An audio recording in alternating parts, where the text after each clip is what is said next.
Good morning, good afternoon, good evening, depending on where you are. Welcome to this second Ferrate Moral lecture by Judith Butler. Just a reminder for some of you, because some of you who are attending these lectures are students, and just a reminder that for those of you who want an acknowledging of having attended this seminar, you have to get in touch.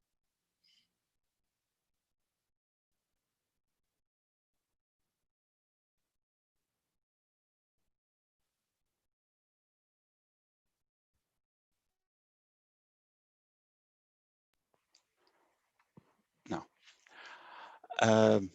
Good morning, good afternoon, good evening, depending on where you are. Welcome to this second lecture, to the Ferrate Moral lectures given by Judith Butler. Just a brief reminder before I give Judith Butler the floor, which is that some of you who are attending this seminar, some of you are students, and in order for you to get an acknowledging or having attended this seminar, you have to get in touch with the secretary of this share and reach an understanding for this recognition. That's merely a reminder. So with no more words on my side, I give the floor to Judith Butler, and thank you, Judith, for being here today again before the screen.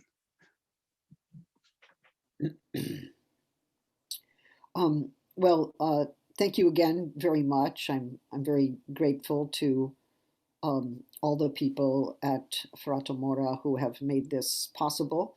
And I want to thank my panelists for accompanying me and challenging me, and also those of you who sent in some questions on the chat. Some of those questions I can address right away, and others I would like to address in the course of my final remarks in 2 days' time. At that point, I will give about a slightly shorter lecture, but the point of that is to make room for more questions, and I'd like to incorporate some of these questions into my final remarks, if that's all right with you.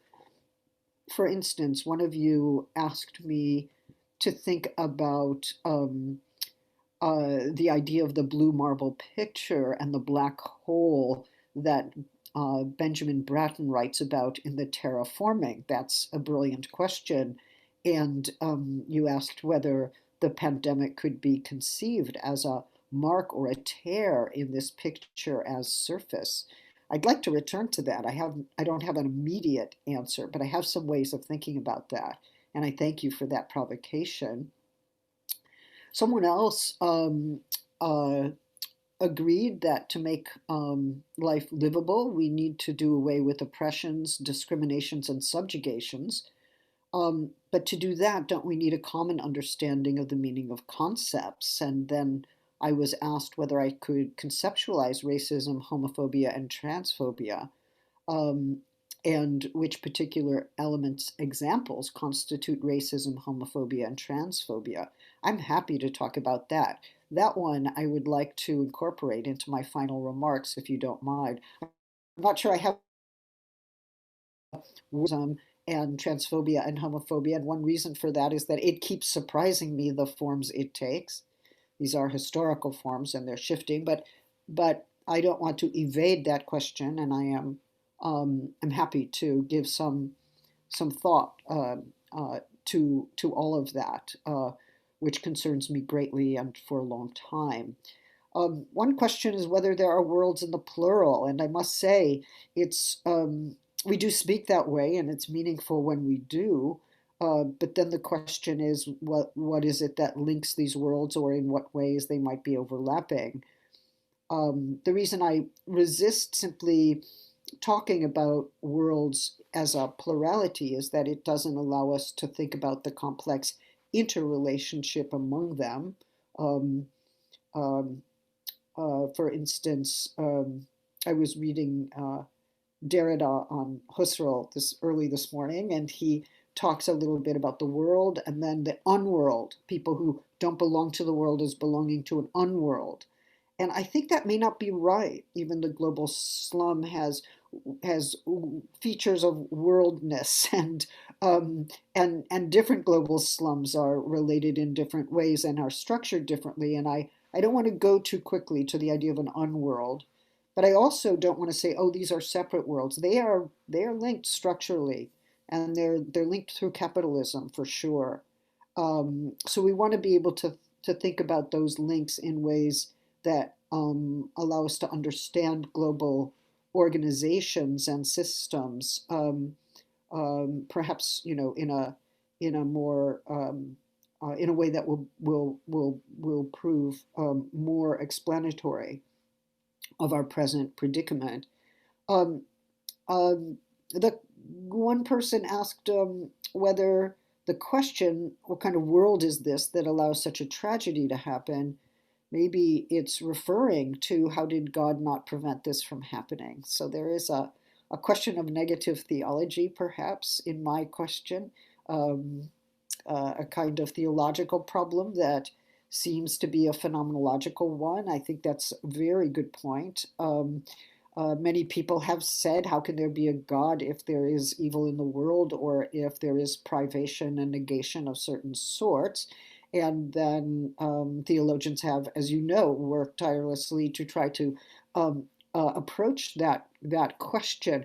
But I don't start with the idea that the world is good or the world is perfect or the world is harmonious. I'm actually perhaps asking a slightly different question, which is what constitutes the world? Like, what are the possibilities comprised by the world such that this event produces a problem for me of understanding what the world is? I thought I knew, and now I don't. So there's something unprecedented and also destructive about what I'm looking at. We're looking at the pandemic commonly today and in these days, which is, I think, maybe a slightly different question, but I accept that there's perhaps a secularization of a theological problem in the phenomenological question, and I thank you for that. Um, um, I don't know if there's a recommended bibliography for these talks. The one essay is Max Shaler on the phenomenon of the tragic, and another essay, which I will talk about today, is Merleau-Ponty's the entrelac, the intertwining in English, which is included, at least in the English tradition, as the final chapter of The Visible and the Invisible. Because this is a posthumous publication, it appears differently in different volumes depending on what language you're reading in. And then someone else has asked whether um, uh, the notion of tragedy and the tragic implies the need to think about the Greek notion um, uh, because it entails a radical displacement of will and consciousness. I'm particularly thinking about the Kierkegaardian reappropriation of Greek tragedy. To what extent do you think that this perspective can expand the notion of the subject to other frames, even beyond yours? Well, I think it is extremely interesting, um, and I actually am an old and avid reader of Kierkegaard, so your question is very welcome to me. Um, but I want to say that, at least for the purposes of the Shaler essay, that the tragic as a quality of the world is separated to some degree from tragedy understood as a genre, as an art form. Although he talks about tragedy, there is a way in which he allows the quality of the tragic to leave the aesthetic form and become something broader.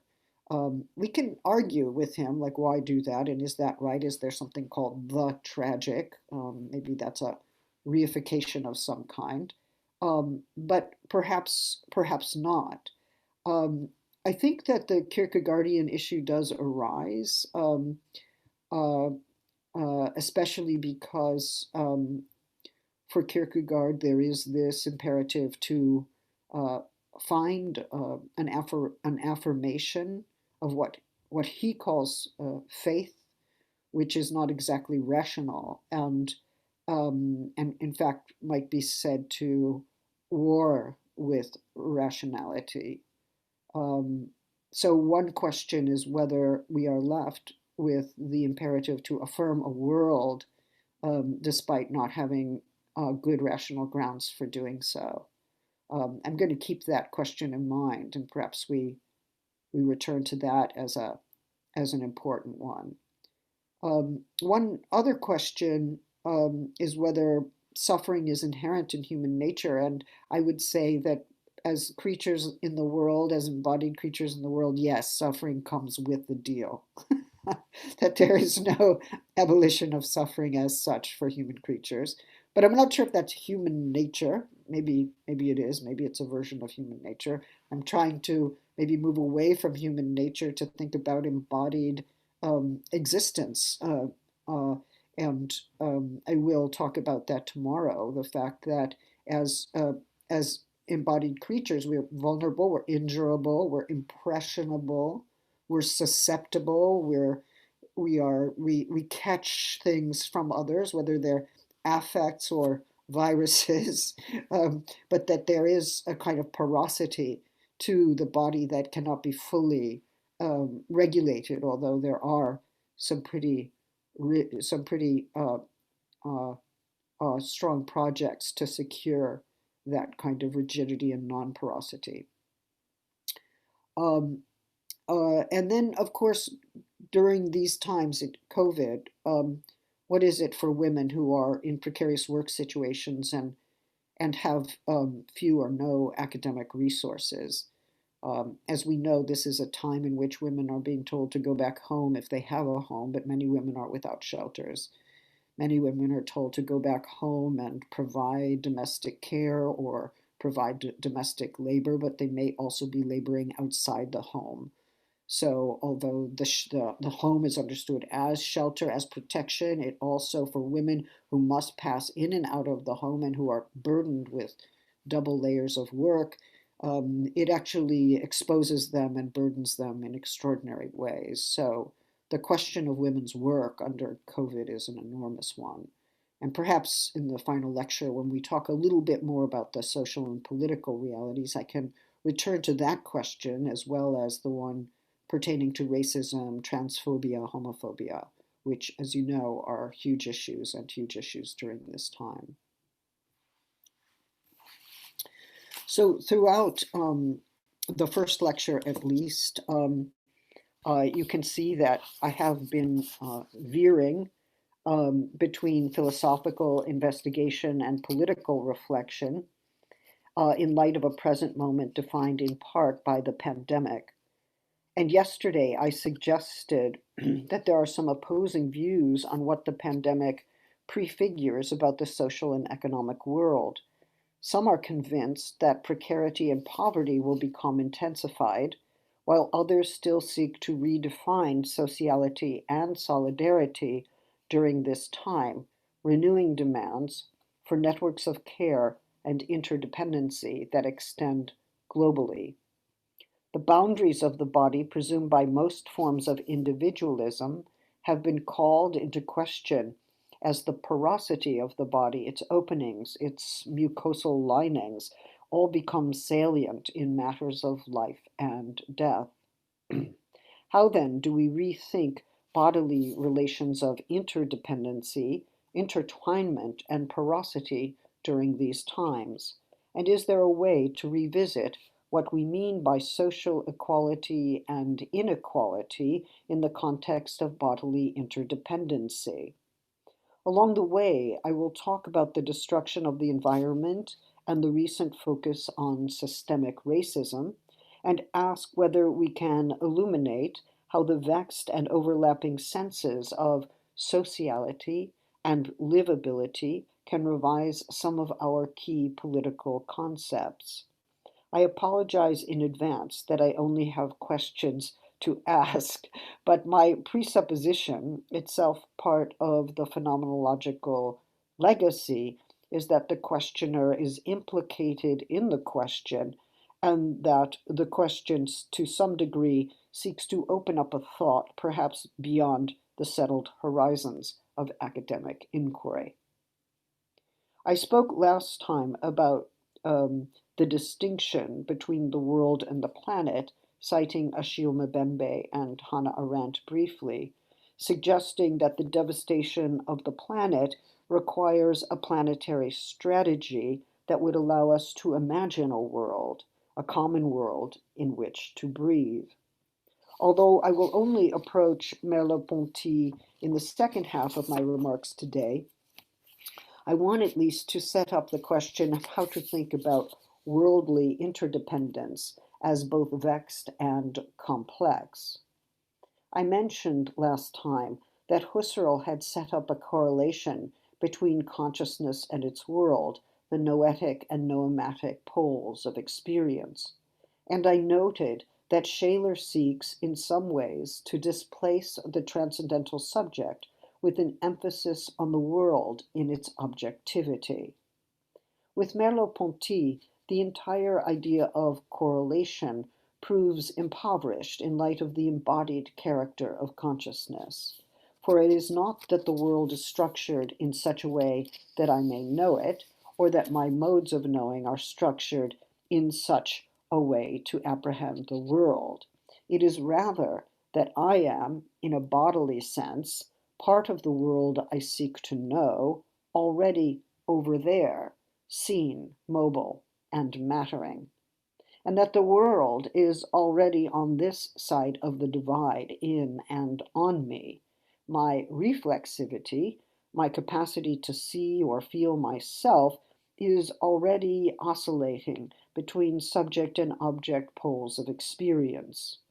In I and Mind, Merleau-Ponty puts it this way, and I quote, "My body simultaneously sees and is seen. That which looks at all things can also look at itself and recognize, in what it sees, the other side of its power of looking. It sees itself seeing, it touches itself touching, it is visible and sensitive to itself. It is a self lacking transparency through confusion, narcissism, through inherence of the one who sees in that which one sees, and through the inherence of sensing in the sensed. A self, therefore, that is caught up in things, that has a front and a back, a past and a future." He continues, "Things are encrusted into its flesh. They are part of its full definition." Can be found in The Primacy of Perception. In his posthumous work, published as The Visible and the Invisible, Merleau-Ponty goes even further. It is by virtue of a tangible world that I touch anything at all. The tangible as a field, domain, dimension of the world is thus there as I touch something and as I feel my own touch or redouble my touch in touching myself touching something else. From the touch springs forth an understanding of the tangible as a field, that's my term, in which these forms of object relations and self relations are condensed and intertwined. This reversibility of relations are constitutive of, or is constitutive of, the tangible itself. So though my body is, for instance, over here, and in pandemic conditions, it is emphatically over here, it is stuck here, and is not elsewhere and cannot go elsewhere. Merleau-Ponty puts equal emphasis on the claim that, and I quote again, "one cannot say that it is here or now, the body, One cannot say that it is here or now in the sense that objects are. It is over there in the objects I touch precisely because this body belongs to a field of flesh or a world of flesh whose instances are not exactly united, but whose differences constitute the field itself. And though, he writes, I am always on the same side of my body, what I touch opens up in a world of objects and surfaces that are touched and touchable by others. So though I am not joined with that unity or those others who have touched that surface, or are touching it now, or will surely touch it in the future, those disparate moments imply one another, are linked with one another, although they are never summarized in a temporal or conceptual unity. Like Shaler's sense that the tragic illuminates or discloses something constitutive about the world, Merleau-Ponty insists that in naming the nameable is opened up, in seeing the visible looms, and in touching the tangible leaves its impress on us. Intersubjectively considered, the touch of the other is something that I feel, and in some sense I touch what is touching me in the act of being touched. And if I imagine myself doing the touching, if I'm the doer in the scene, I am also undone because there is always this receptivity of the other's flesh, and so a being touched in the act of touching and touching me to some degree. The polarities of activity and passivity are complicated in Merleau-Ponty's view, as is the distinct way of separating consciousness from its world. The body and its senses introduce a sense of bodies interlaced with one another that moves beyond such binary oppositions. The ways we are bound up with one another are not precisely contingent. To be a body at all is to be bound up with others and with objects, with surfaces and the elements, including the air that is breathed in and out, air that belongs to no one and everyone. I suggest that this way of thinking has both ethical and political consequences for our times, for it offers a way of understanding interdependency that moves beyond the ontology of isolated individuals encased in discrete bodies. Perhaps that is what we already know pre-philosophically, but perhaps as well phenomenology can articulate this nascent or emergent understanding for our times. To do so, however, it has to be brought into a broader political world. First, then, politics, including the contemporary politics of work and lockdown, and then bodies, a way forward for phenomenology that might link the idea of an inhabitable world to the condition of climate destruction. If life depends on air that is passed among us, and food and shelter derived from the resources of nature, then climate destruction brings these life requirements to the fore in a different way, and at the same time, uh, um, in the case of the pandemic. Climates of life and work. Without entering into the question of whether the pandemic is a direct or indirect effect of climate change, I believe it is imperative to situate the pandemic global condition in the midst of climate change. Whatever sense of world we bring to this discussion is at least partially inflected by this question of continuing environmental destruction. That means we are living in a pandemic in the midst of environmental racism, including unsafe water for many who live in poor regions, which includes parts of the United States.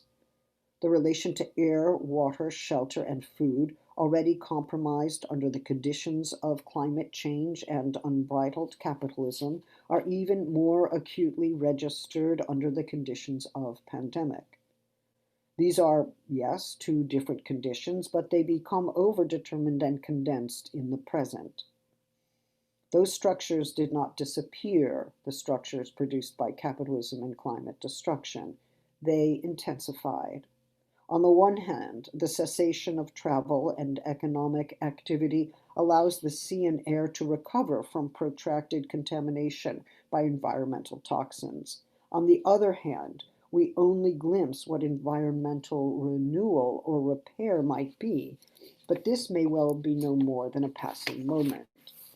And yet, the pandemic illuminates how the natural world could regenerate if production were cut back, if travel were curtailed, and carbon emissions and carbon footprints diminished. Air, water, shelter, clothing, access to health care are not only sites of anxiety within the pandemic and compromised under climate change, but they also constitute requirements of life, of continuing to live, and it is the poor who suffer most from not having clean water, proper shelter, breathable air, access to health care. So, under conditions of deprivation such as these, the question of whether or not one is living a livable life is an urgent economic one. Are there health services and shelters and clean enough water for any number of people to live and for all those who are related to me to live? The existential urgency of the question is heightened by economic precarity, and that precarity is intensified under the present conditions of pandemic. Of course, humans have different experiences of the limit of livability, and whether or not a set of restrictions are livable depends on how one gauges the requirements of one's life. Livability is, in the end, a modest requirement. One is not, for instance, asking, what will make me happy? Nor is one asking, what kind of life would most clearly satisfy my desires? One is looking, rather, to live in such a way that life itself remains bearable so that one can continue to live. In other words, one is looking for those requirements of a life that allow a life to be sustained and to continue. Another way of saying this would be, through the question form, what are the conditions of life that make possible the desire to live? For we surely know that under some conditions of restriction, incarceration, occupation, detention, torture, statelessness, one may well ask, is life worth living under these conditions? And in some cases, the very desire to live is extinguished and people do take their lives or become available to death. The pandemic poses this question for us in a different way, in a way that we can specify as ethical. For the restrictions under which I am asked to live are those that protect not just my own life, but the lives of others as well. The restrictions stop me from acting in certain ways, but they also lay out a vision of the world that I am asked to accept. If they were to speak, they would ask me to understand that this life that I live is bound up with other lives, and to regard this being bound up with one another as a fundamental feature of who I am.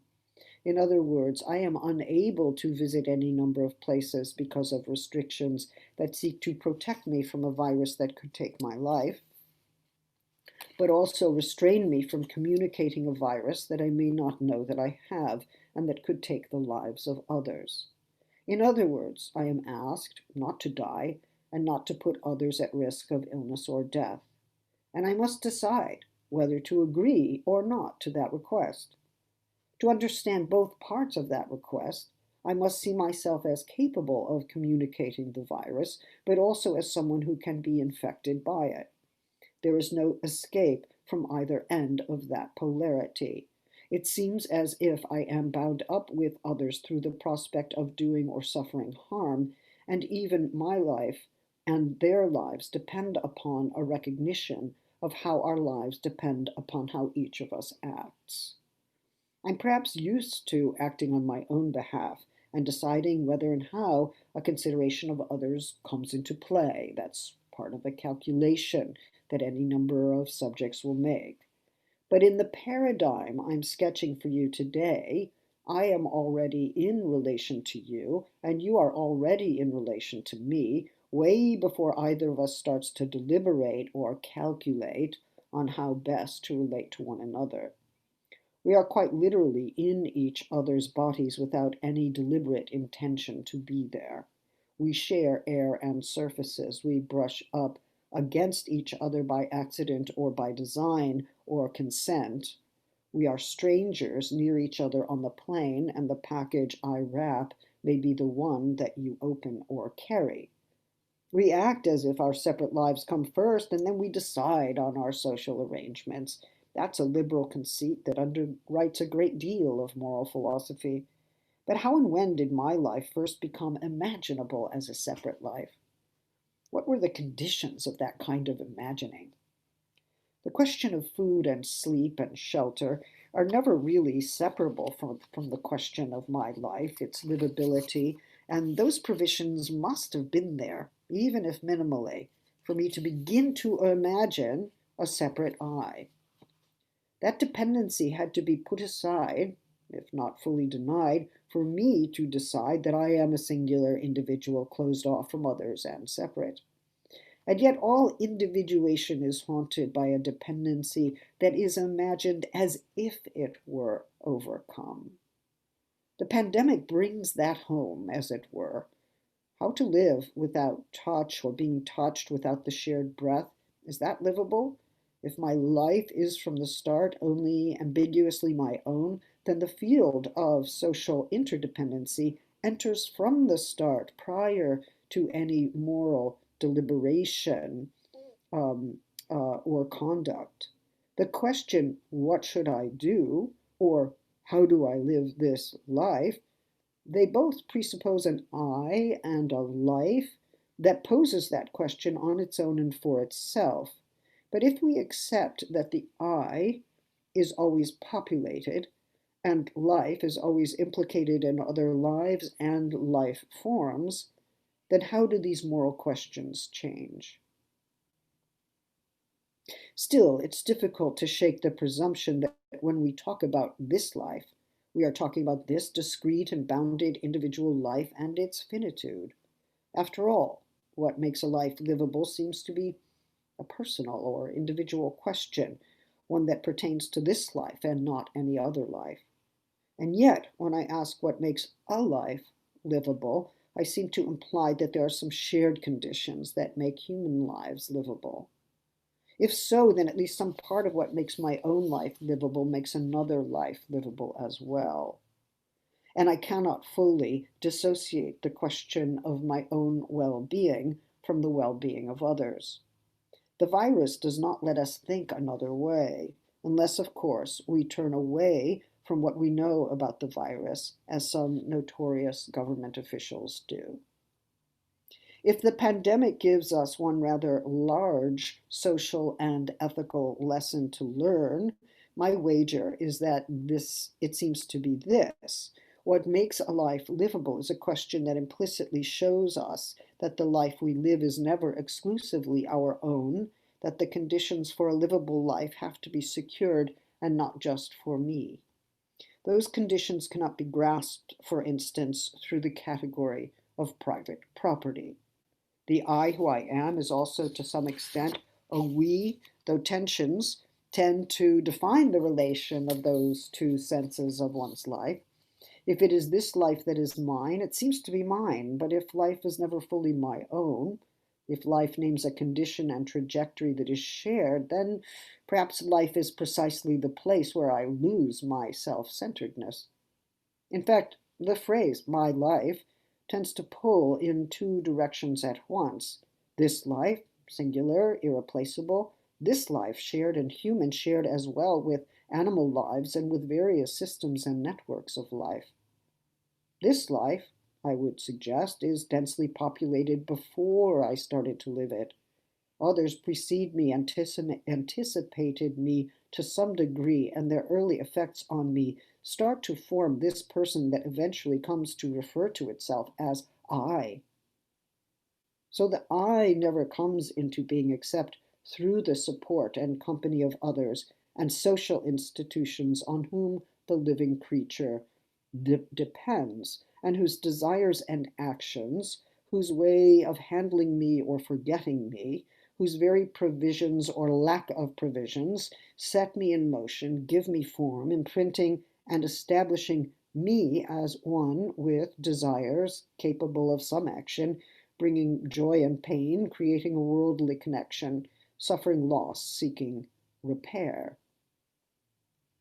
I cannot come into being without being touched, handled, maintained, and yet when the conditions of touch are lost, so too is a fundamental sense of what sustains us as living creatures. Because certain conditions of life and living are laid bare by the circulation of the virus, and we now have a chance to grasp our relations to the earth and to each other in sustaining ways, to understand ourselves less as separated entities driven by self-interest, and more as complexly bound together in a living world that requires our collective resolve to end its destruction, the destruction, um, um, the destruction of something or some world that bears incalculable value. I would like ideally to link the interconnected character of our lives to the obligations we have to organize the world, including health care and shelter, on principles of radical equality. The question of whether to open the economy that is posed time and again from the perspective of lockdown, and we see now that lockdown is a recurrent phenomenon,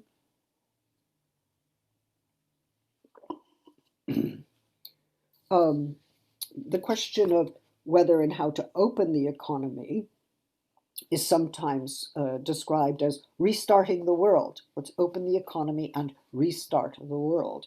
Um, and that assumes, of course, that restarting the economy will not lead to spikes of the illness or death for many people, or the decision to refuse confinement altogether as an approach assumes that some people will fall ill and die, but the argument goes, oh, that is a small price to pay in order to keep the economy open.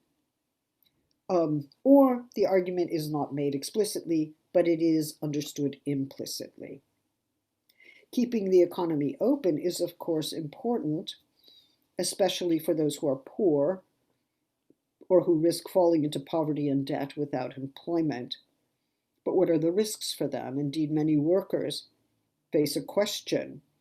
Do I continue to work in order to make a living, even if making a living makes me die or makes me available to death? It's not a question of work or death, but death as a result of work, even when work is precisely what one needs in order to live. The contradiction is one that Marx pointed out in his early 1844 manuscripts, but for him the condition was capitalism, which it still is, not the pandemic, although for much of his writing life a pandemic was there in the background. Under capitalism, the worker works in order to secure a wage that allows the worker and the worker's family to secure subsistence. And yet, by working under conditions that do not protect the health of the worker risks his, her, their life. And by working hours that wear down the body, the worker suffers injury and illness and becomes incapacitated as a worker. By working, in other words, under such conditions, the worker ceases to be able to work, can no longer provide subsistence for oneself or the family and dependents. And that means that by working, the worker comes close to death or indeed dies, rather than secure the conditions for a livable life. The contradiction, according to Marx, could only be resolved through the dissolution of capitalism, and in our present moment can only be resolved by a guaranteed annual income so that no one has to go to work under unsafe conditions. Indeed, if income were secure, no worker would have to face the situation of having to work under perilous conditions in order to live. That is not a livable life. That is not an equitable or life-supporting organization of common life. As I said, the pandemic takes place both in the context of climate change and environmental destruction, but also in the context of a form of capitalism that continues to treat the lives of workers as dispensable. Times have changed since Marx wrote his description of the life and death struggle of the worker. For some of us, there is now health insurance and safety measures in the workplace, social welfare. But for the vast majority of people, there is no health insurance, and the effort to secure health care is a struggle which too often fails.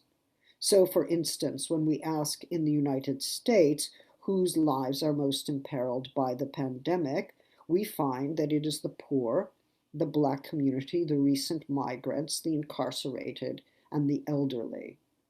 And as businesses reopen and industry restarts, or open and close and then reopen in quick succession, there is no way to protect so many workers from the virus.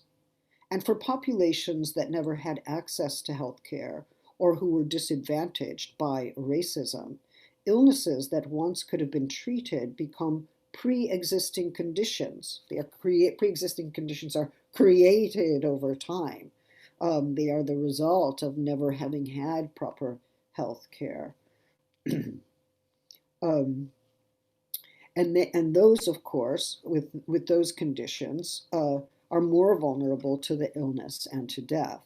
For those who believe that the health of the economy is more important than the health of the population, they follow the formula that claims that profit and wealth are finally more important than human life. Those who are calculating the risks, who know that some people will have to die, conclude either implicitly or explicitly that human life will be sacrificed for the economy. And as I suggested before, many argue that industry and workplaces should stay open for the sake of the working poor. But if it's precisely the working poor whose lives will be sacrificed at the workplace, where the infection rates are highest, then we have returned to that fundamental contradiction that Marx laid out nearly 200 years ago. We open the economy or keep it open in order to sustain the lives of the working poor, but it is the working poor whose lives are deemed dispensable and whose work can be replaced by other workers. In other words, under the conditions of pandemic, the worker goes to work in order to live, but work is precisely what hastens the worker's death. The worker discovers her dispensability and replaceability, for it is the health of the economy that is more important than the health of the worker. So the old contradiction that belongs to capitalism assumes a new form under pandemic conditions. As policymakers reckon on the costs of reopening the economy, they understand that many people will die.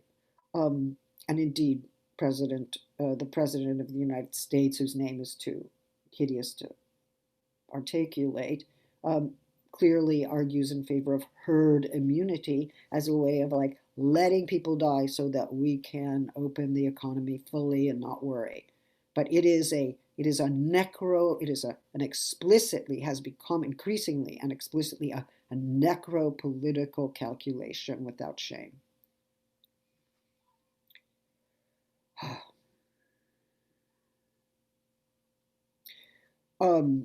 As policymakers reckon on the costs of reopening the economy, they understand that many will die, but those who will be disproportionately exposed to illness and death are precisely those without adequate health care and who have no choice but to work, or those who are incarcerated or detained at the border. They do not have the power to move or even to move away from others. Social distance is, of course, a privilege, and not everyone can establish those spatial conditions. In shelters where many people live in close proximity, the conditions for securing one's own health care are simply not there. The structural forms of racism become explicit as Black and brown people in the United States and the poor everywhere become the most likely to succumb. We see a calculation at work. How many lives are worth losing?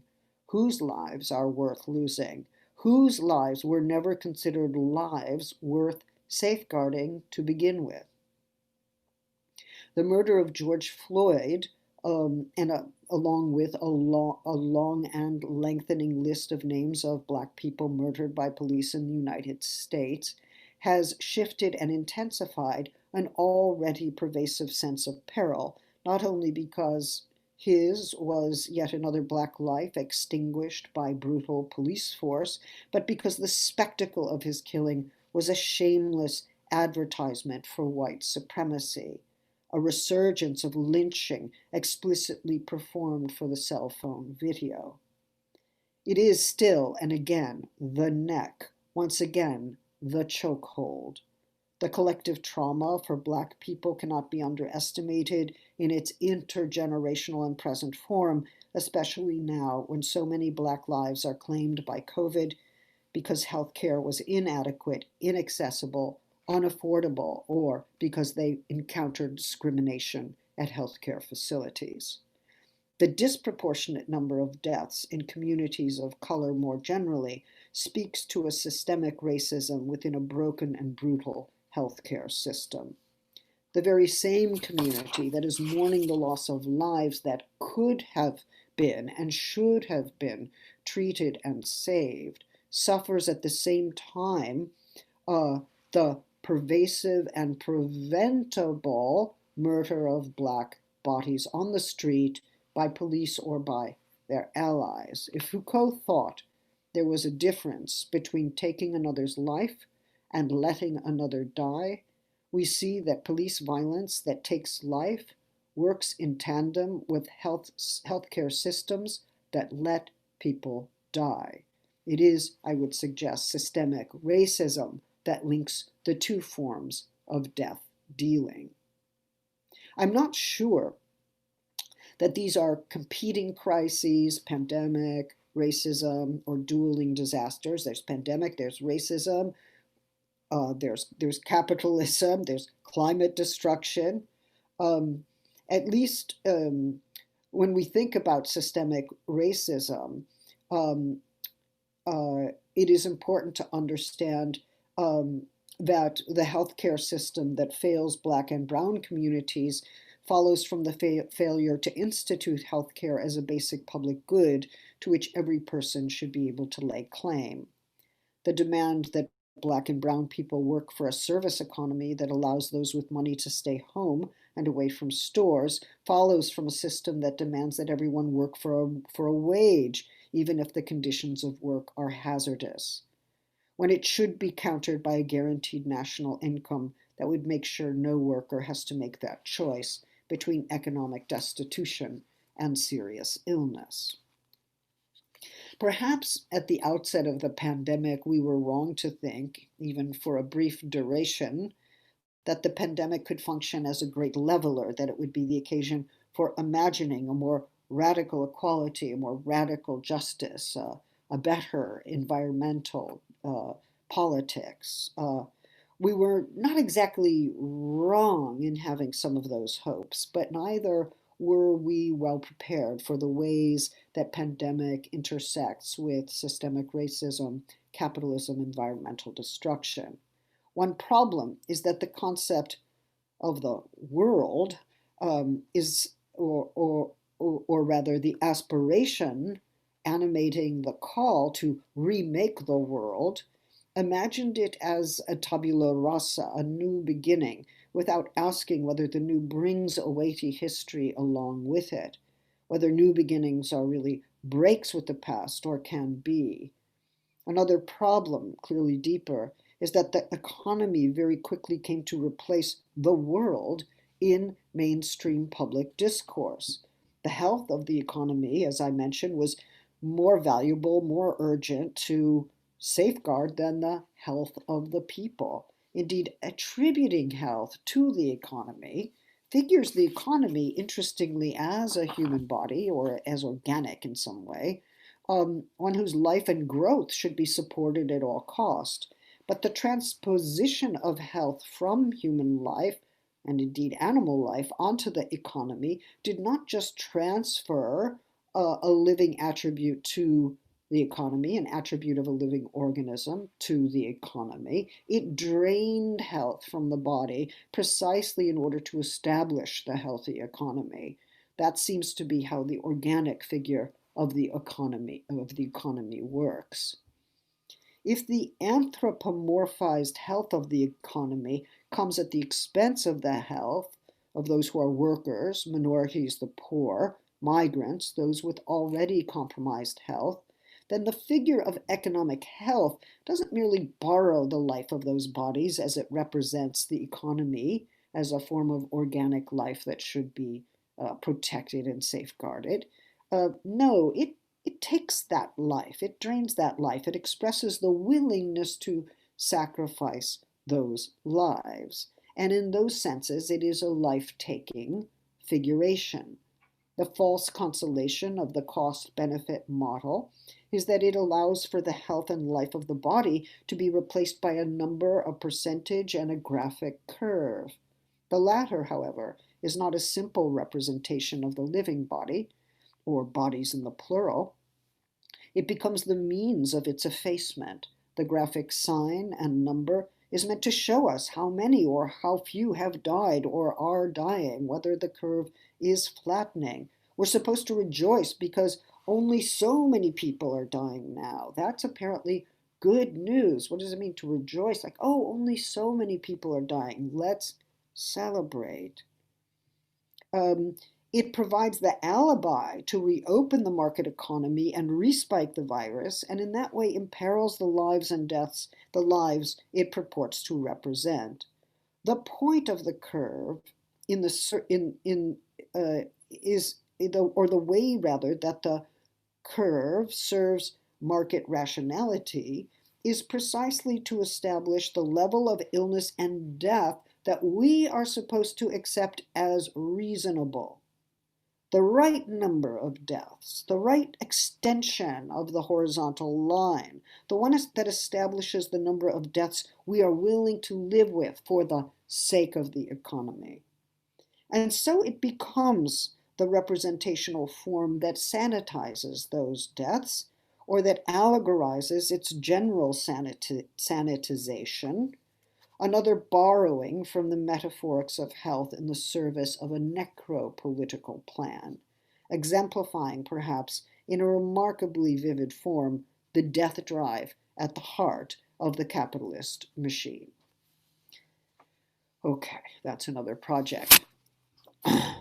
No worries, I'm not claiming that we should do away with representation. I'm not even claiming that we have no need for graphs. We have that need, and representations are crucial. We might even say representations are crucial to a livable life. Bodily life depends upon representations that make clear what it requires to continue living. And yet the question remains, which representations will do? I'm not exactly saying that figures kill, but only that they exhibit the trajectory of a form of violence that depends upon both transposition and disavowal for its reproduction. If the world was replaced with the economy, and the economy, understood as a market economy and financial market, was understood to be undergoing a health crisis, then it became ostensibly our responsibility to go back to work, to reopen the economy for business, to flood the churches and the gyms, even though that clearly meant that the virus would spread and more people would lose their health, even lose their lives. Unspoken here is the dispensability of those working lives, but also the lives of all those whose sheltering does not take place in a bourgeois household with closed doors and property lines.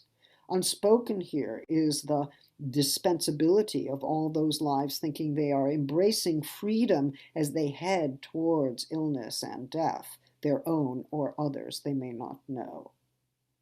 Is it possible then to reclaim the world from the economy, to disarticulate the rebooting of the market from the making of the world. And we see more clearly, or through a different lens, that a radical inequality of living beings was always part of what phenomenology has called the life world. Some lives have to be protected against death at all costs, and safeguarding other lives is considered not worth it, not worth the cost. Futures of the life world. With the idea of the life world, we have a chance to bring together our two questions: what makes a life livable, and what constitutes an inhabitable world. Under provisional confinement, we may have felt, or continue to feel, that the lack of contact, physical touch, and social gathering is unbearable, and yet we do bear these losses in order to protect lives.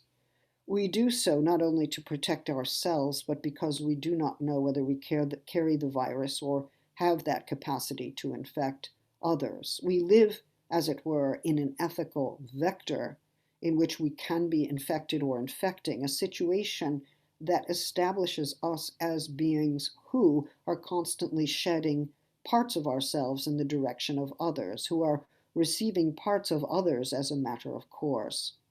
This exchange can happen directly or through the surfaces of the world we share, the handles we touch, the packages we open.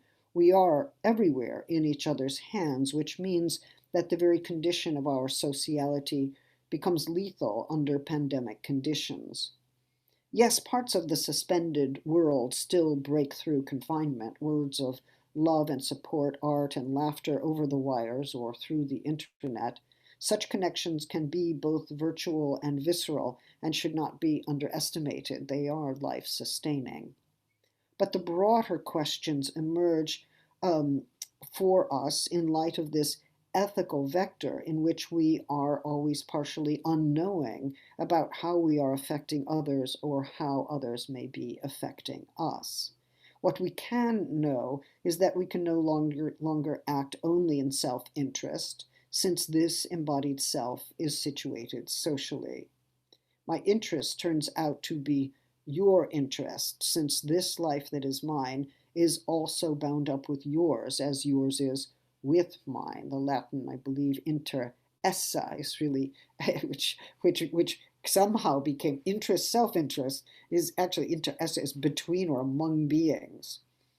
And this is true not only under pandemic conditions, but in the interdependent social world in which our lives take form and make sense. For the fact is that we share the surfaces of the world and the air of the world. What you touch touches me, and I also touch that surface, potentially touching another. It's unclear whether you're affecting me or I'm affecting you, and perhaps neither one of us can know at the time whether that affecting is also a form of infecting. When we think about the relationship of bodies to one another, we're not simply talking about entities that exist in isolation, but neither are we talking about a simple reciprocity. As I mentioned earlier, Merleau-Ponty's posthumous reflections on tactility rely upon the figure of the entrelac, the interlacing. He tells us that when we touch an object, we are aware of ourselves touching, and that the tangible world is always defined in part by the fact that it is touchable by us. At the same time, the tangible world exceeds our touch, and that excess makes itself known in the touch itself. In this way, we cannot conceive of ourselves as beings capable of touch without the objects of the world as that which can be touched. And when we near and touch one another, do we always know at that moment who precisely is touching whom? We say, yes, we touched each other, we held each other, and we can mean that as a report on an emotional or physical encounter. If my hand touches another, at the very same time it's touched by the body's surface, the other touches me, whether or not I think of it that way. Am I subject or object, or am I bound to the tangible world, always double, always a being who is on either and both sides, and who cannot exactly do one without the other. Merleau-Ponty points out that touching another is also the experience of touching oneself in that act, suggesting that this tactile selfhood comes into being through this multidirectional exchange. There are moments of touch in which one's own selfhood appears in new form. Who am I at this moment of touch? Or to follow Maria Lugones, who have I become by virtue of this new tactile encounter with another? Any teenager in the course of coming out finds this existential quandary appearing precisely then and there in a proximity and intimacy whose form one could not have fully anticipated. This is how tactility works, Merleau-Ponty tells us, insofar as the porous boundaries of the body mark out paths of relationality. Affected by that which we seek to affect, there is no clear way to distinguish activity and passivity as mutually exclusive. Aristotle bites the dust again. But what are the ethical implications of this way in which my own touch is and is not another's, or the way that surfaces orchestrate us as tactile and mobile creatures? First, this is no way an exoneration of physical force or rape. Even then, part of the profound injury and violation is having to touch, to be in contact with, to touch this other body as it violates one's own. So that scene of touch is hardly a utopian one. If this is not an intrinsic character of every living being, perhaps it is an extrinsic character, by which I mean it belongs to the world in which conditions of livability and habitability are to be found and established. We dig deep inside our internal worlds to find the truth of who we are, only to discover the vexed forms of relationality that follow us through life. Are we for ourselves or for another? And is that question perhaps already misguided? The pandemic condition implies that when we wear a mask, we are protecting ourselves and others, whether known or unknown. Does that act not contour for us a form of the social bond that we need to know as we depart from forms of individualism and from methods of calculation that have wrought destruction in this world? The unknown is there in our traffic with one another. Is it the virus breath of another, or is it my own breath that unknowingly comes to affect the other? One can get lost in paranoia or fear one's own potential destructiveness. But if what threatens to harm you also threatens to harm me, we were, as it were, linked, regardless of whether or not we know each other's name or speak the same language, since we share the air of this world. It passes between us. We share its surfaces and pass in and out of its closed spaces. When Merleau-Ponty, in his reflections on the chiasmic character of the intertwining, insists that our touch is always both touching and being touched, he's suggesting that what we call reflexivity, the relation of the self to itself, and what we call alterity, overlap, and that the sphere of overlapping, intertwining, is not one that we can really deny. Of course, there are rigid forms of monadic individualism, usually striated by rigid forms of masculinity, that seek precisely to deny that zone in which distinctions do not come easily. Forms of sexual violence seek to instate that distinction along with an absolute distinction between activity and passivity. Well, why then, if I'm concerned with all these issues, why bring Shaler and Merleau-Ponty together in the way that I have these last 2 days? Is the destruction of value that defines the tragic for Shaler something that speaks to us now?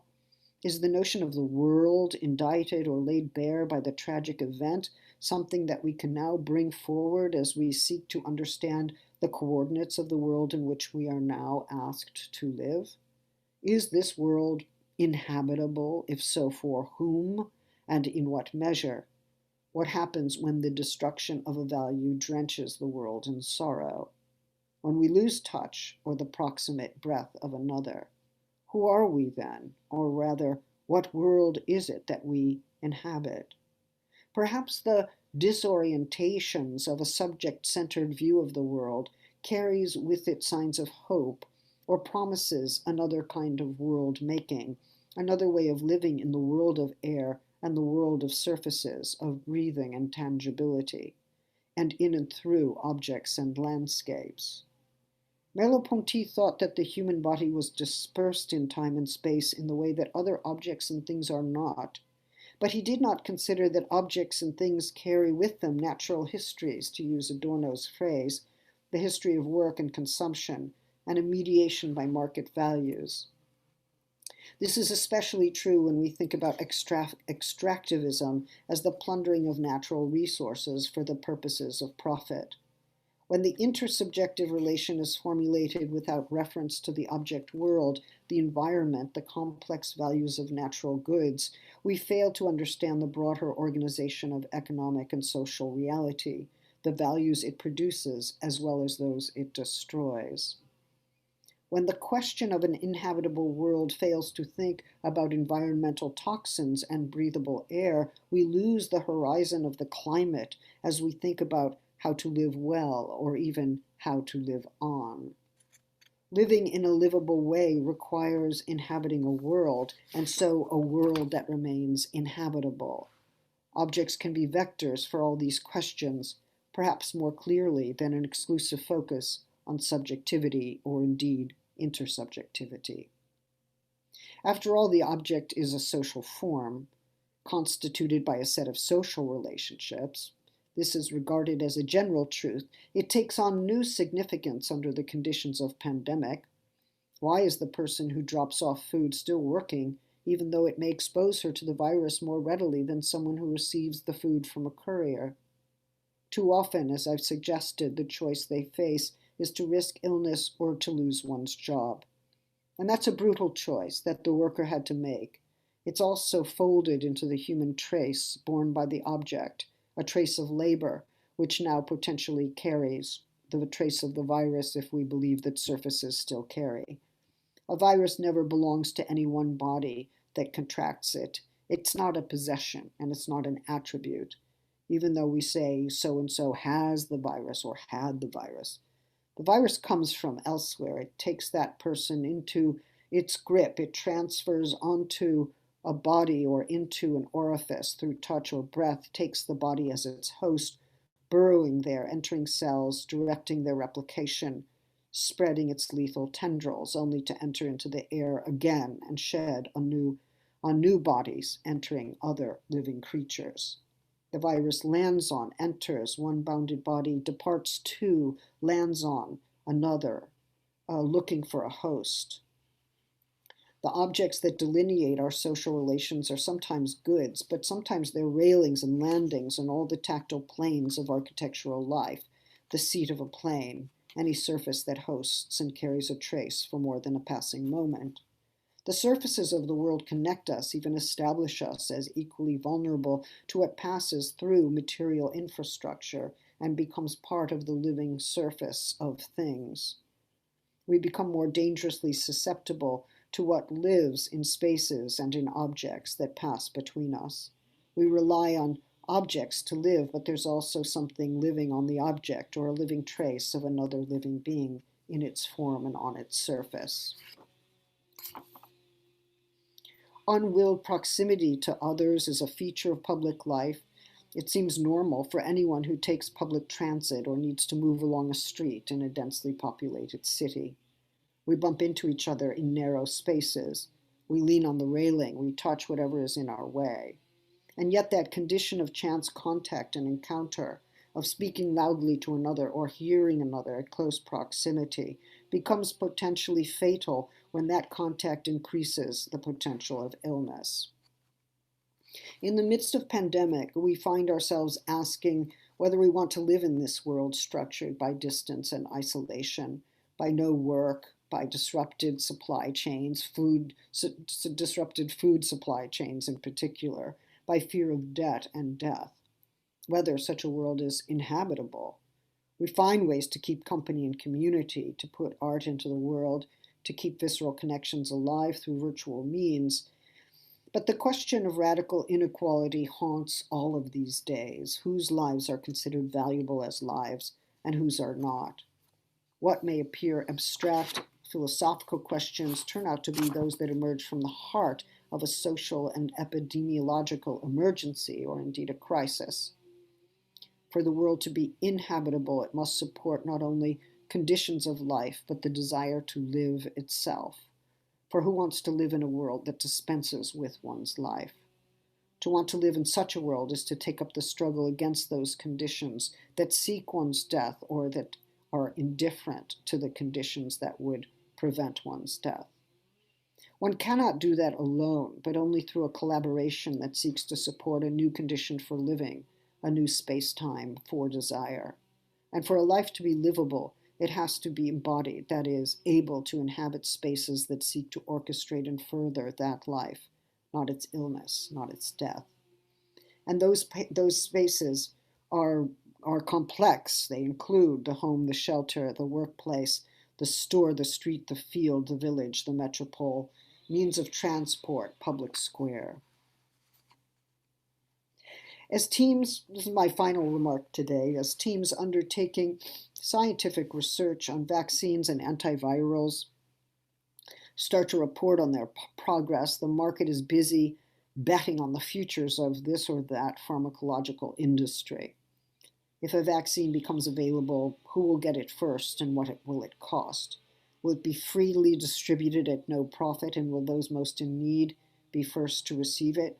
The question of social equality enters into the question of distribution, and we shall see whether global collaboration triumphs over nationalism and market interests. At this moment, it does not seem to be the case.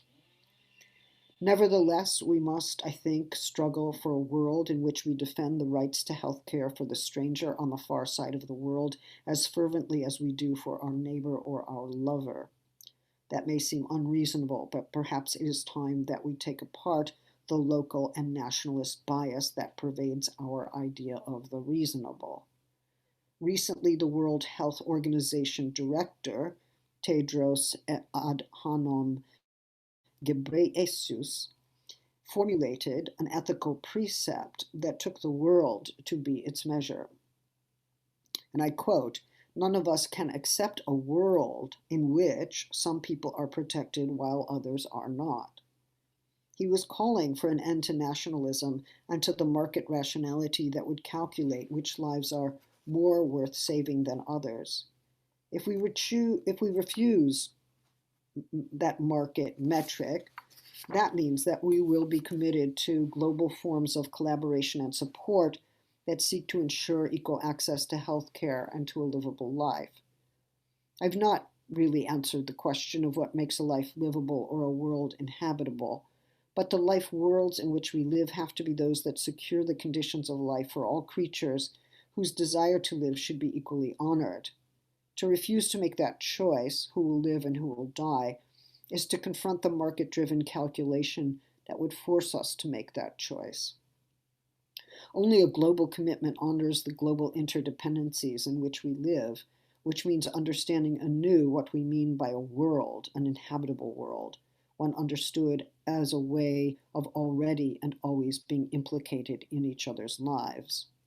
At the moment, that interdependency can sometimes seem fatal, and that is surely one of its potentials, but it is also the possibility we may have for sensual ecstasy, for the support we need to live, even for radical equality, and for those alliances that are committed to building and sustaining a livable world in common, for those still striving for a vexed common world in the midst of lethal inequalities and scattered promise. There is perhaps still hope. Thank you very much. Thank you. Okay, thank you very much. Wonderful reflection and again, thought-provoking. There will be some answers, some questions there to be answered or to be dealt with. I mean, now it's time for questions. We will start as we did yesterday with the invited scholars here. You can see on the screen. let me take advantage of this opportunity and welcome Fina Virules for joining us today. Hello, Fina. Hello. Yes, so we will start with the panelists' questions, and then if we are left with some more time, there are more minutes, then the people who are attending this seminar can also put questions, and we'll try either to put them loudly, or we will do as yesterday, we'll leave it for tomorrow if possible. Okay, so I give you the floor. Who's first?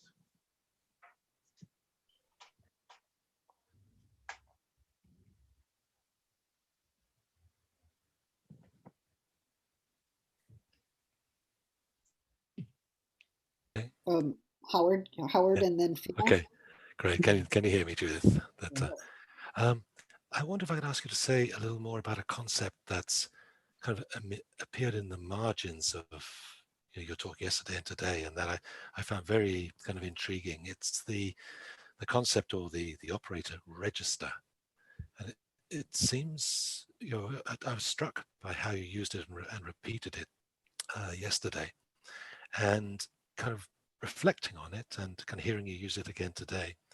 I wonder whether it isn't more important than it may seem. Kind of maybe register will kind of give a crossover between the phenomenological and the political that you were kind of working on here, because it seems to both bring together the kind of the intimate, the touching, kind of registering a touch, detecting it, acknowledging it, kind of recognizing the touch, but also it brings that together with also the harshest kind of political registration, the registration of my birth, lining me up among the living, the registration of my death, lining me up among the dead, an action of the state. And it seems to work in the way that you used it yesterday when registering the pandemic. Is that we register its impact? Is that we register the amount of fatalities that there have been today? It seems to be both of those things at the same time. When we register a bias, are we recording it? Are we acknowledging it and kind of working against it? It just seems to be a very, very exciting kind of concept that you're using, and it's allowing you to do and say things, maybe because of its very ambivalence, that it can be public and kind of intimate. And I wonder whether it couldn't be a stronger kind of concept than representation, or a more appropriate concept because of its ambivalence than kind of representation. Mm-hmm. Thank you.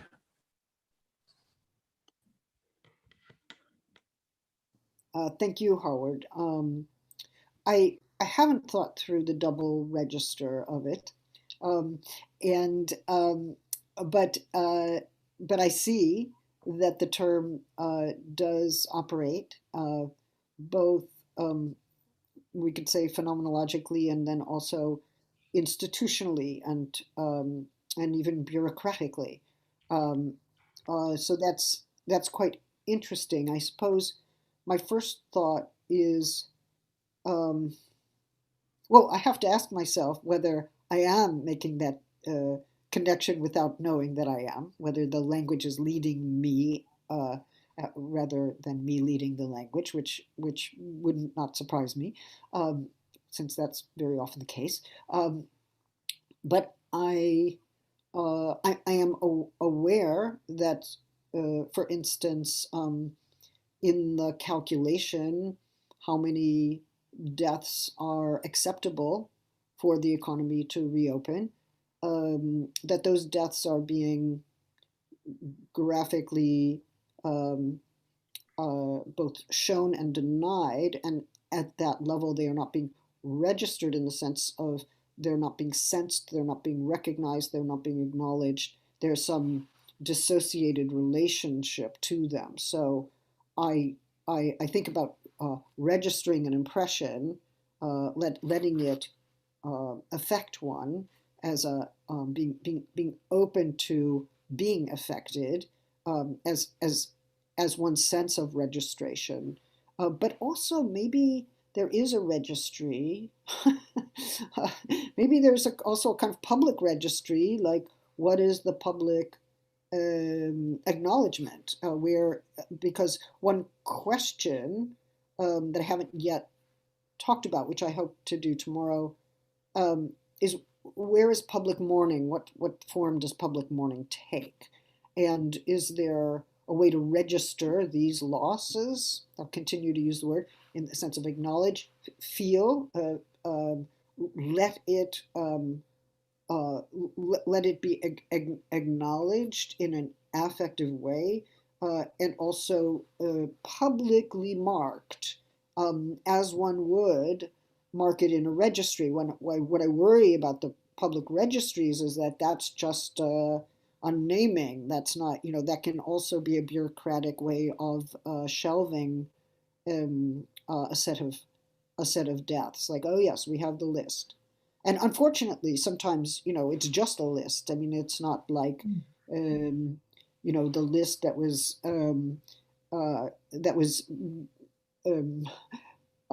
posted on the Gare d'Orsay at the end of the Second World War. Like, here are the ones who are dead. Here are the ones who are coming back from the camps. You can meet them. You can get the body here. You can meet your living relative here.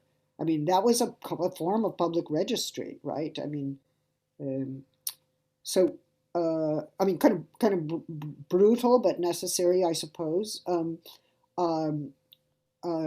But maybe there is some like broader way of registering, like a broader sense of acknowledgement that I'm trying to reach for, that does cross the affective and the public in a larger way. So I will work with your suggestion. It's a very interesting problem you pose. Thank you. Maybe Fina and then Denise. Yeah. Yes. First of all, I want to excuse me because yes, I did a mistake and I joined the meeting as a spectator, so I couldn't. But I could hear your lesson, and today also I have arrived a little late. But I'm glad you're here. Yes, thank you. I thank you for so many suggestions that I think they are very interesting, and during these days, I think perhaps I can say something more. But today, I just want to ask you, I agree with you that we need to put the focus on the wall or on the earth, let the difference side. But the question is, how do we think the intersubjectivity in this context, in a context that we don't put the focus on the subject, but on the world or the common world? And at the same time, you have spoken about it is not a question of reciprocity. You have written a lot about Levinas, for example. He could help us now, or perhaps not. This is one thing. And the other thing is, perhaps you are trying to, if I am not wrong, you are trying to say that the pandemic has has done that we feel as with the, you have said, with the ethical vector. We can be affected and we can affect, but at the same time you have speak of inequality in another sense. One is a common condition, contingent perhaps. The other is something that has to do with the capitalism with one thing is equality in the sense of our common homogeneity in this moment. The other one is inequality. I mean, there are two ways of thinking inequality or thinking equality. As in a moment you spoke of vulnerability as an ontological condition to say, no, to say it too easy, or the difference, the precariousness and precarity, as you have made a distinction after. No? One thing is who is more vulnerable, and the other thing is our common vulnerability. And now I think you are speaking of our common equality in the new condition that the pandemic has put us. And the other thing is the pandemic has shown an enormous inequality and the question is, you have spoken about obligations in a moment. And I would like you to speak some more about this. Mm-hmm. I don't know if I am clear and my English is not. Yes, you are clear. Thank you very much. You can also, as you know, speak to me in Spanish very slowly and I will understand you. But Fina, thank you. I do understand you. I think that you know, I am trying to imagine a way through the inequality, and I'm trying to find those moments where interdependency emerges, or where the ethical vector reveals how our lives are implicated in each other's lives, in order to move beyond the brutal calculations of capitalism that will produce a set of ungrievable lives. I'll talk about that next time, but also return us to market rationalities and forms of individualism that don't allow us to think ethically and politically during this time, to think well. And so it is true that I'm looking at those moments of the ethical vector. I'm looking at interdependency, of intertwining, not because they describe our social reality as it's going on, but because they occur within it and they exhibit something about another way of living, a promise or a potential that we can see in these times, even though these times have also radically intensified social inequality. So I'm trying to acknowledge the social inequality and even the death-driven force of capitalism under these conditions, but I'm also looking for that kind of promise. I thought, oddly, at the very beginning of the pandemic, there were those who were like, this is a chance to remake the world, you know, very utopian, fabulous, strong, like, really? Are you sure? And then there were others who were like, no, this will be surveillance capitalism and the intensification of, you know, nation state powers of control and sovereignty and the intensification of capitalism. And it was quite a polarity. And I think maybe I am trying to work through understanding social inequality, and also trying to find the way of thinking, the way of living that would counter that. So I'm doing both, and I think maybe there's a distinction between what's happening at a descriptive level, but and what's happening at a normative level, but I find normative openings within the description. Yeah. So, I think that is what I'm doing. I mean, Levinas continues to be important to me because for him the ethical demand does not it involves the setting of the ego aside. It's not the ego that responds to the ethical demand. It is, in fact, the ethical demand establishes and appeals to a radical fissure in the subject. The fact that I'm already, he would say, pre-ontologically related to the other. I don't know anything about pre-ontology. It frightens me. I don't know. I don't know how to speak that way, pre-ontologically. Like how do you get a ticket to the pre-ontological? I don't know if I can go there.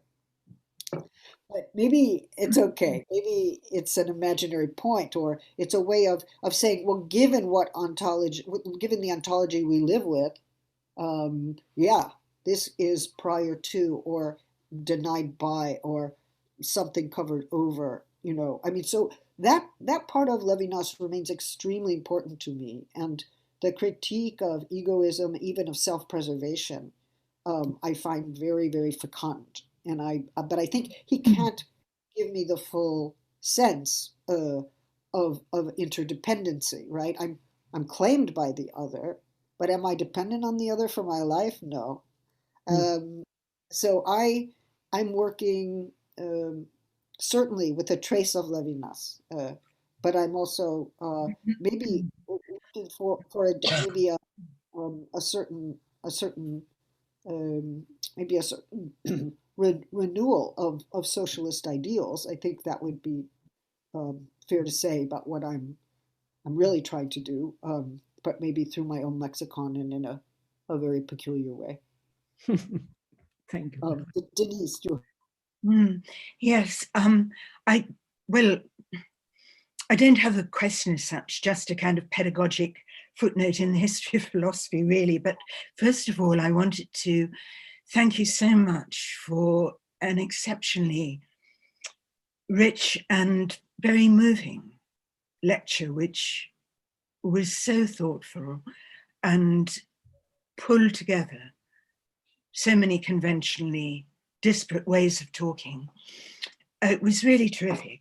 And also, as a great devotee of Merleau-Ponty, especially his late work, I was very happy to be given an occasion to go back to his lecture on his talk on the, I don't mean talk, I mean essay on the intertwining, the chiasm. And I was thinking about the way that you very rightly pull us back to Merleau-Ponty's notion of flesh, as in the flesh of the world, which of course runs well outside the confines of the individual body, which arguably does make it implicitly political, because, as it were, the gulf between subjects is already bridged, is already closed in that notion of the common stuff of this metaphorical flesh. It's a thickness, he says, but it's a thickness which is a thickness which specifically permits communication. It facilitates communication. It's never an obstacle to communication. And that put me in mind again of Merleau-Ponty's late notes for lectures, which his death never allowed to be vocalized, on the topic of nature, where arguably you could say that there's what we would now call a strand of ecology in that address to nature. But I was also remembering that, as well as reading Husserl, Merleau-Ponty actually seems to have spent quite a bit of time looking at the German late 18th, early 19th century philosopher Schelling. And Schelling, if you like, is one of the components of the so-called German idealist philosophy, post-Kantians, where their arguments against Cartesianism seem to cross the same territory to me that you in 21st century form are now yourself thinking in. So, for example, when Schelling is writing about nature, nature for him is a producing subject. Nature is the productive subject, and nature is also what Schelling calls visible spirit. While spirit itself, conversely, rather like an example of Merleau-Ponty's reversible reflection, spirit itself for Schelling becomes invisible nature. And in all of this work, which of course becomes subsumed in a very unmodern fashion under the heading of the absolute, I still think the important point for modern post-Cartesian thought of the kind that your work is exemplifying, Judith, it's the refusal to oppose the organic to the ideal. So anyway, that's the end of my excursus into history, and I leave you to bring us back to the present.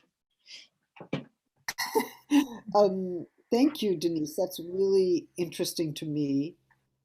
And you have mentioned this to me before, and I know that you have been involved in reading Schelling for the last couple of years. I think it probably would do me well to go back and see what there is to be found there. Mm-hmm. I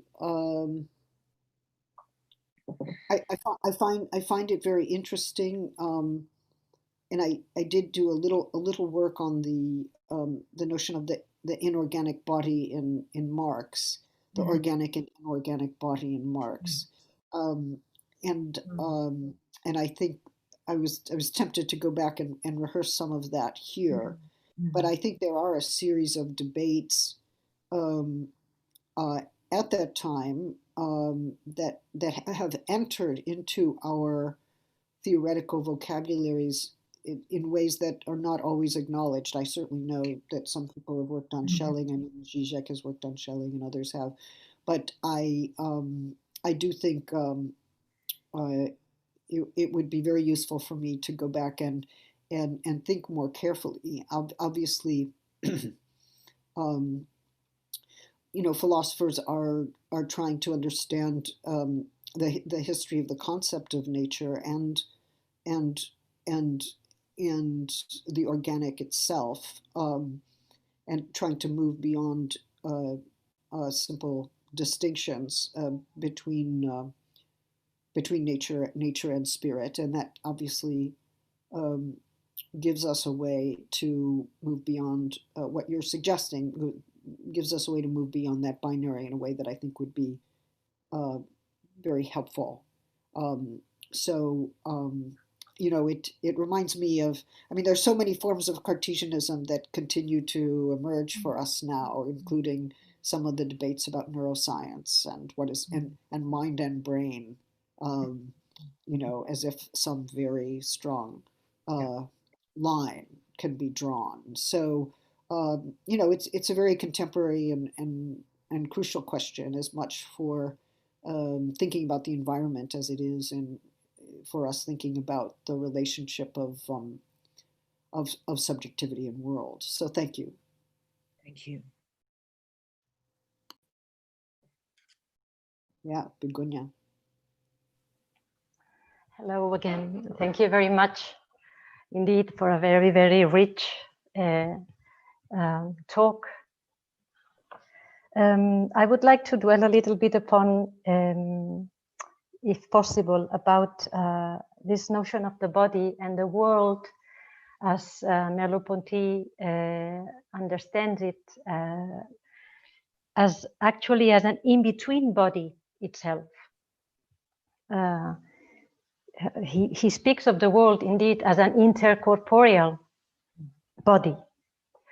This status of the world is very intriguing for me.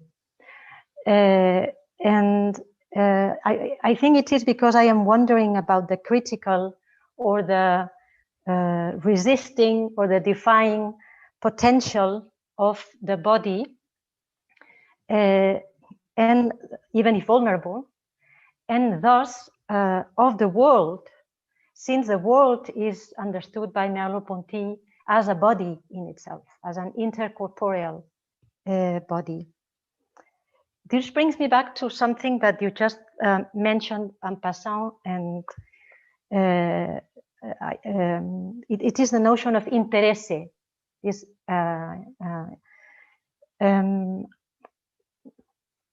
I wonder if we could understand the world itself as interesse,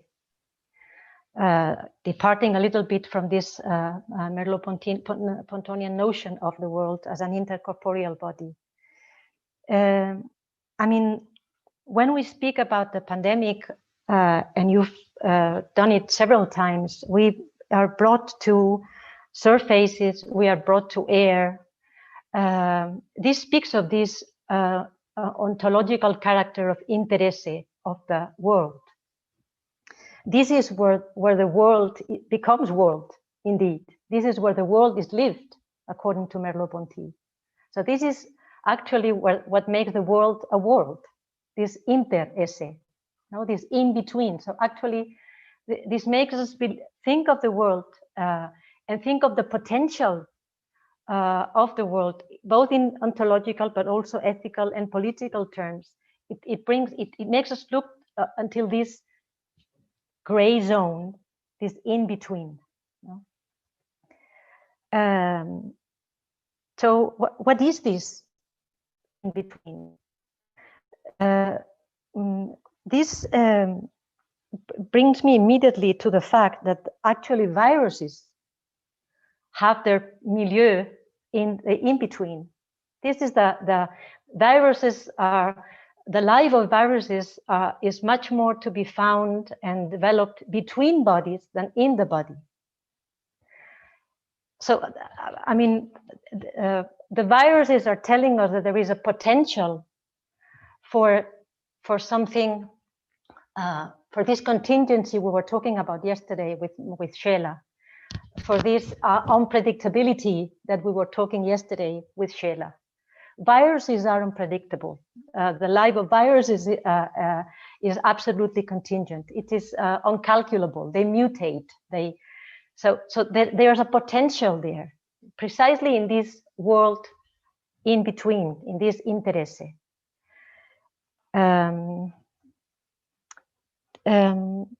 And there is a last element I would like to take into account here, also thinking of Merleau-Ponty, when he says that that there are holes between things. Again, this space world, we find things and then we find holes between things. And it is exactly between things that, and I quote him, another intelligibility is possible.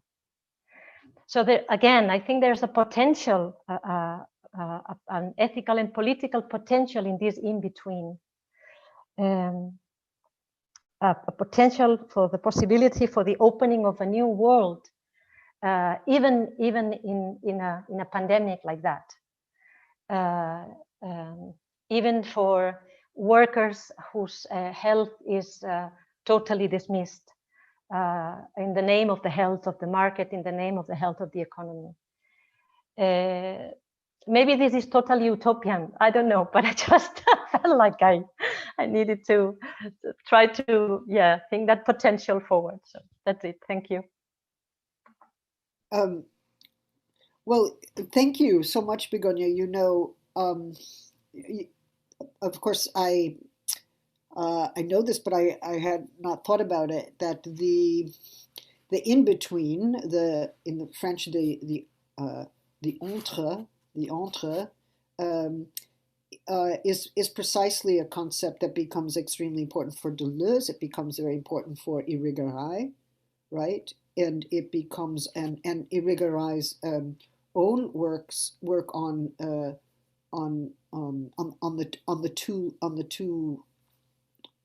two lips, that is actually derived from this essay by Merleau-Ponty. So I think that one of the ways that feminist theorists and philosophers have worked with Merleau-Ponty is precisely to see that this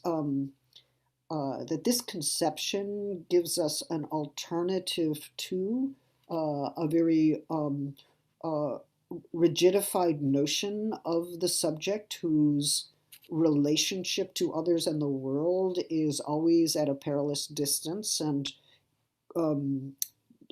is unbound ethically, right? Like not obligated, not bound to others or its world, separated and seeking either self-enhancement or domination of one way or another. So there is a very strong critique of masculinity that I think many feminists saw in the work of Merleau-Ponty, oddly enough, including de Beauvoir. So I think that this emergent notion of relationality, it is extremely important. It gives us another framework. It may well be utopian. I think what we have to ask, though, is where is aggression in this, and where is negativity in this? It's where is how do we think about violence, and how do we think about loss in this this interrelational world, or this world of flesh that is, in some sense, the world, or is the is understood as the interstitial lining or ligament that holds the world together, because it is ripped and torn apart. I mean, we actually had a question from the audience about that. It can be ripped and torn apart. It can be denied. It can be assaulted. And for many people, precisely that form of relationality or interconnectedness or interdependency is intolerable, right? Like from the position of the ego, or from the striving for self-interest or self-protection, that whole idea of being bound up with each other in that way is absolutely intolerable, and is itself an impetus for violent breakage, right? In order to achieve individuation. I mean, we can see this in terms of nationalism, or we can see it in terms of interpersonal relations. I mean, I've told a story before. I'm afraid at my age I'm getting boring, but I remember speaking to a journalist in Israel who says, it's been too hard with the Palestinians. We're going to finally divorce them. We're going to divorce them. And I thought, oh, okay. What does that mean, to divorce them? Well, to divorce them means to build a wall which connects you forever. In other words, even the space between had to be occupied, literally, by a wall that then has to be monitored, and it has to be rebuilt when it gets torn down, and and it's an entire apparatus which produces a permanent relationship. It's just permanently wretched. It's a permanently awful relationship. So what was imagined, divorce as liberation, right? It turns out to be nothing but an endless elaboration of distinction. But that inter is still there, right? They could not do away with it, truly. They could occupy it differently, but they could not deny it. They could not nullify it, because there's no emptiness there, which would have been a different thing, right? Without a border, imagine what would that be? I just think as I with you elaborate these potentials that do, I think, have utopian kinds of leanings, and I'm happy to stand accused. I think we perhaps have to ask, what it cannot deal with, and what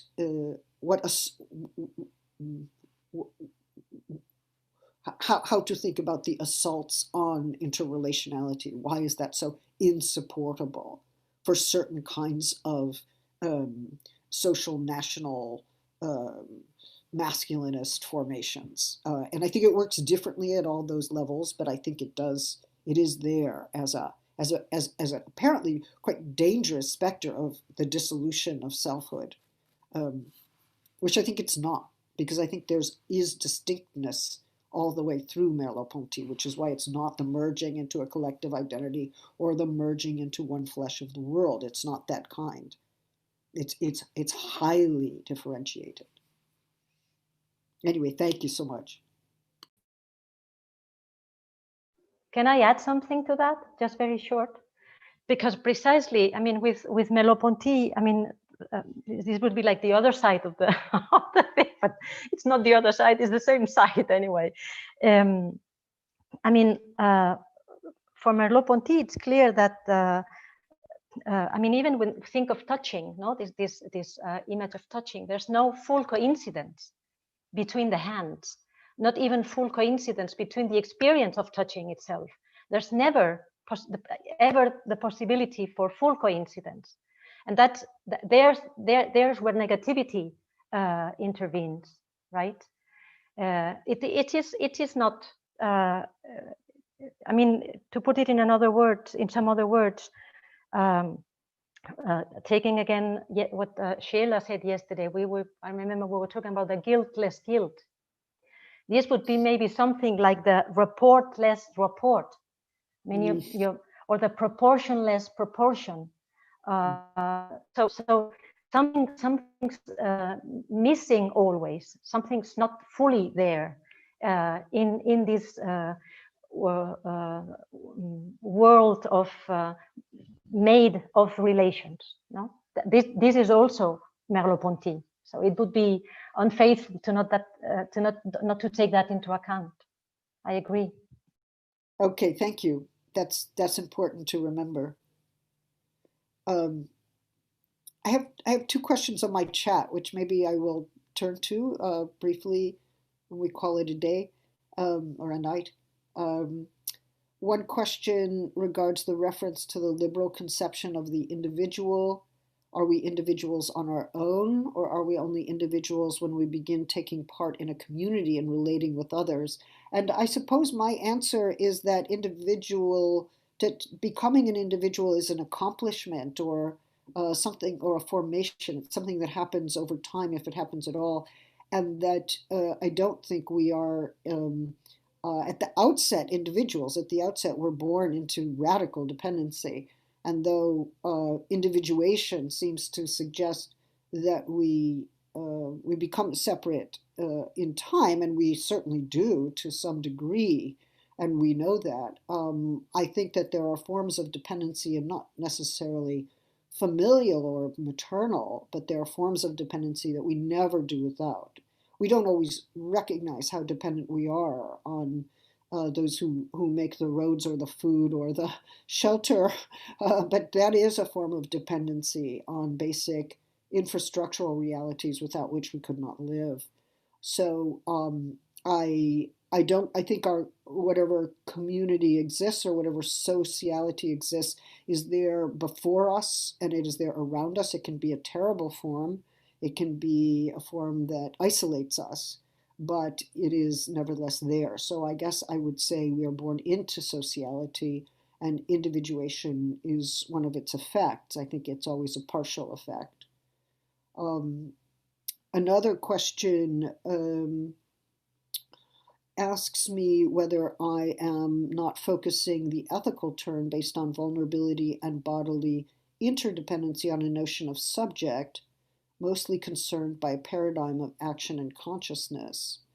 Am I not leaving aside what exceeds such a paradigm, which in a sense relates to what Begoña Saez asked you yesterday concerning it happens, what exceeds the paradigm of consciousness, and points to the Freudian and Lacanian notions of the unconscious, a subject without a volitional agent. What notion of body are you implying following Merleau-Ponty's phenomenology? Is it an imaginary notion in Lacanian terms? What about what exceeds such a domain, and that is linked to what you briefly mentioned as death drive, or also jouissance? Thank you so much. Thank you, Andres. Andres, your question is large and important. I do actually hold to a psychoanalytic understanding of the body to some degree, and I'm working with Merleau-Ponty here to see what can be recovered from that position, not to subscribe to it at the exclusion of some other. It's part of the promiscuity of my way of working in theoretical materials. I understand that might be a specifically American promiscuity, I'm not sure. But I'm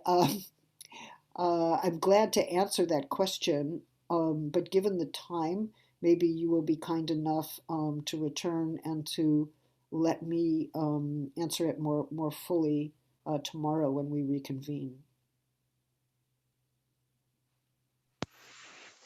Okay, so we run out of time. This is, as we said yesterday, this is a 2-hour livable wall, inhabitable world, habitable wall, and we've precisely now it's 8:30 here, 11:30 there in California, 7:30 in England. So thank you very much to you all, and see you tomorrow again with